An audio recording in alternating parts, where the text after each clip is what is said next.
பனம்பழம் வந்து ரொம்ப இயற்கையான பழம் சார். இதை நீங்கள் சாப்பிட்டீங்கன்னா உங்கள் ஹார்ட்டுக்கு ரொம்ப நல்லது. இதில் இருக்கிற சத்து வேறு எதுலேயும் இல்லை. அந்த காலத்தில் இதை தான் சாப்பிட்டு வாழ்ந்தாங்க.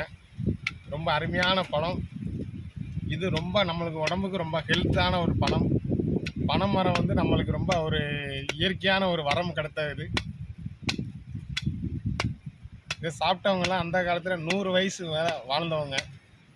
இந்த பனம்பழம் எங்கே கிடைத்தாலும் வாங்கி குழந்தைகளுக்கெல்லாம் வாங்கி கொடுங்கள். சாப்பிட்டா ரொம்ப நல்லது. நீங்கள் 10 ரூபா 5 ஸ்டார் வாங்கி கொடுக்குறதுக்கு இந்த பனம்பழம் கொடுத்தீங்கன்னா பிள்ளைகளுக்கு ரொம்ப நல்லாயிருக்கும். குழந்தைகளுக்கும் நல்லா தேன் மாதிரி ஸ்வீட்டாக இருக்கும். ரொம்ப நல்லாயிருக்கும் சார்.